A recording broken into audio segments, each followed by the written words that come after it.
Salut, ici Rafi Informatique, on se retrouve pour une toute nouvelle vidéo.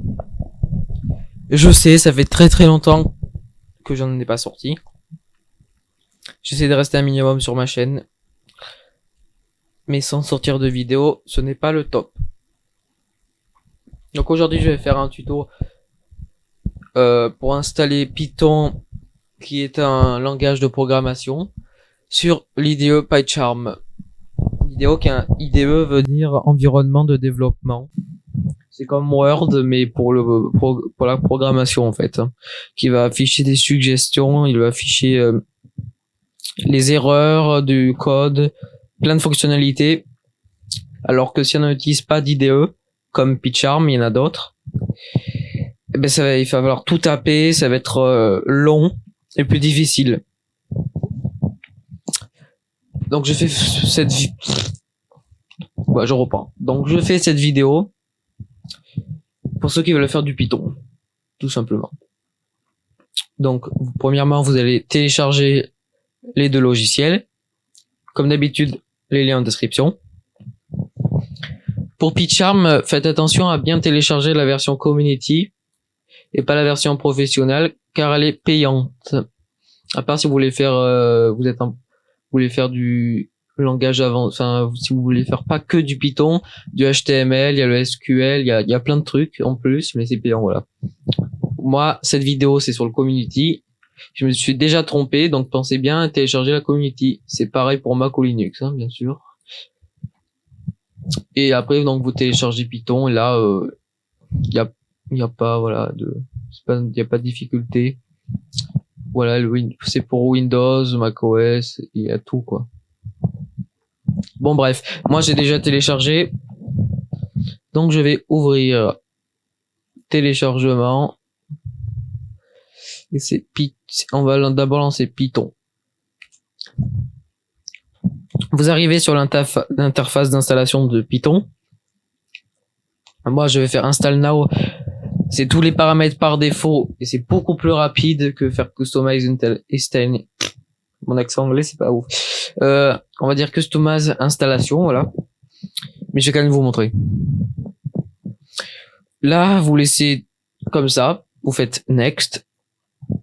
Et là, vous allez sélectionner l'endroit où vous voulez placer Python. Si vous avez des préférences ou quoi et que vous voulez pas qu'il installe dans l'app data, vous ferez Customize.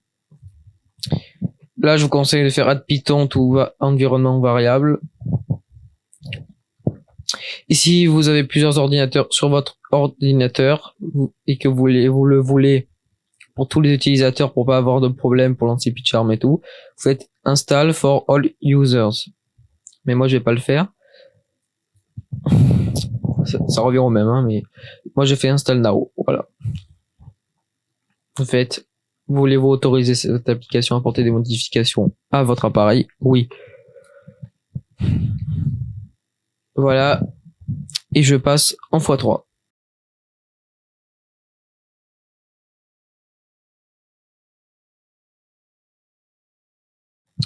Voilà, l'installation est terminée. Voilà, il vous dit que ça a bien installé. Et vous pouvez... oh là là. Je vais m'en sortir. Vous pouvez enlever la limitation de données qui est sur Python. Après, je sais pas trop ce que c'est, mais il dit que il peut pas passer le 260 caractères, que c'est la limitation. Je sais pas ce que c'est. Donc moi, je fais rien, mais après, vous pouvez très bien faire. Passons à l'installation de PyCharm. Vous verrez pourquoi on l'a fait dans cet ordre.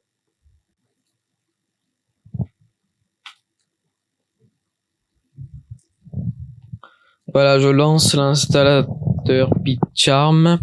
On fait encore une fois oui. Vous arrivez sur l'interface d'installation, vous cliquez sur Next.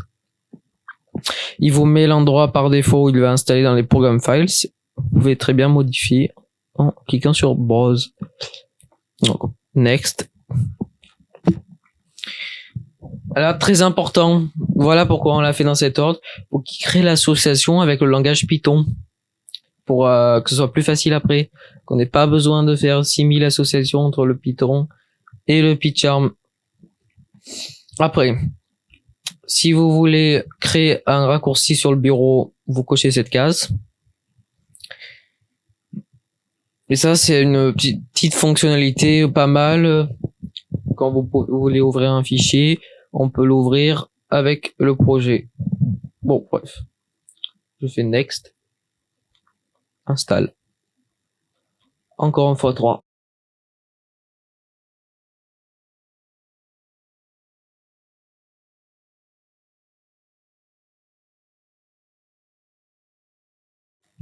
Voilà, l'installation de PyCharm est terminée. Vous faites cliquer sur Run PyCharm, puis sur Finish. Ça va pas nous afficher la même page normalement parce que moi j'avais déjà PyCharm avant et j'ai pas réussi à enlever. Mais j'ai préparé une image pour vous montrer. Donc je vais bientôt avoir la fibre. Donc n'hésitez pas dans l'onglet discussion de ma chaîne à regarder sur l'avancée de mes vidéos. Puisque je ferai une vidéo à peu près après un mois d'utilisation de la Livebox 5. Mes avis, donc n'hésitez pas, mon avis, hein. Pardon, n'hésitez pas à regarder sur ma chaîne YouTube, là dans l'onglet discussion, je mets pas mal de commentaires. Voilà pour la petite parenthèse. On revient sur Pitch. Voilà, ça va plus bugger. Voilà, vous allez arriver sur cette page. Hein. Ça c'est sur Mac, c'est la même chose. À peu près sur cette page, et vous cliquez sur Create New Project. Et vous allez atterrir sur ça. Voilà. Donc là, vous changez le nom de votre dossier. Ça va s'installer dans le PyCharm Project. Vous avez choisi d'installer PyCharm dans le dossier PyCharm Project. Donc, et vous choisissez le nom que vous voulez mettre. Moi, je vais mettre n'importe quoi, mais soit vous laissez par défaut ou vous changez à votre guise. Et là, trouvez donc avec le bouton qu'on a, quand on avait appuyé sur le bouton Create Association, P, eh bien, vous voyez bien que l'interpréteur a bien été trouvé. Si il ne le trouve pas, vous allez cliquer sur les 3 petits points et choisir l'emplacement d'installation de votre Python. Si vous avez fait l'installation par défaut, ça sera dans l'AppData. Dans l'AppData. Si vous avez fait Customize et vous trouvez où vous l'avez mis, et ce sera bon. Je vais vous montrer comment on fait pour aller dans l'AppData. Vous faites Windows, la touche Windows de votre clavier plus R. Et vous tapez %, appdata %. Et vous faites OK. Vous allez tomber sur l'AppData et vous cherchez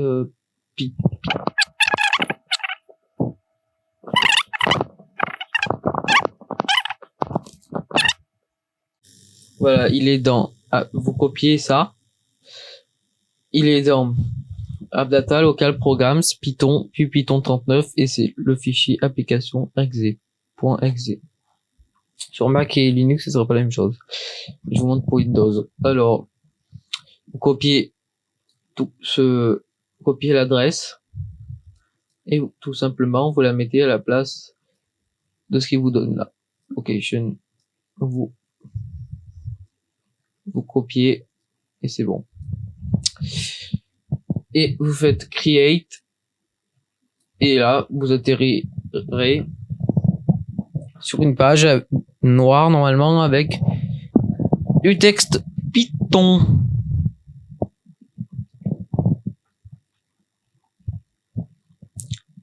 C'est un peu long, ça a créé le premier programme. Ça dépendra encore une fois de votre PC.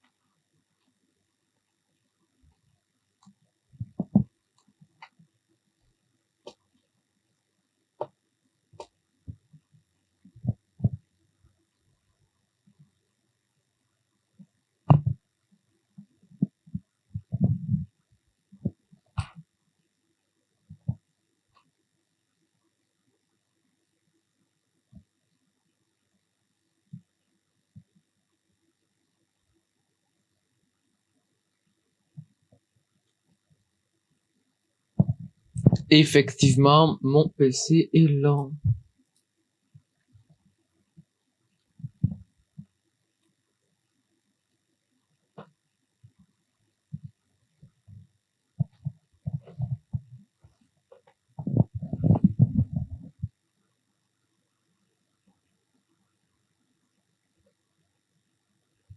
Voilà, une fois l'installation terminée, vous atterrirez sur cette page.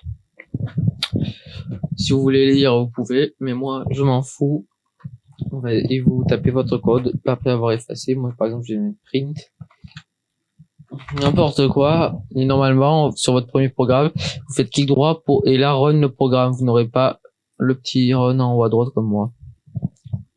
Voilà, il a bien affiché FF. Voilà pour la petite info. Et vous pouvez aussi créer sur votre dossier venu un nouveau programme Python.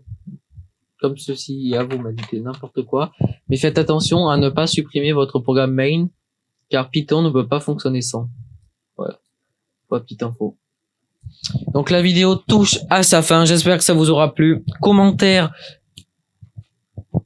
Eh bien, si ça vous a plu ou si vous n'avez pas aimé, merci pour les abonnés. Lâchez un pouce bleu. Et c'est la fin de la vidéo.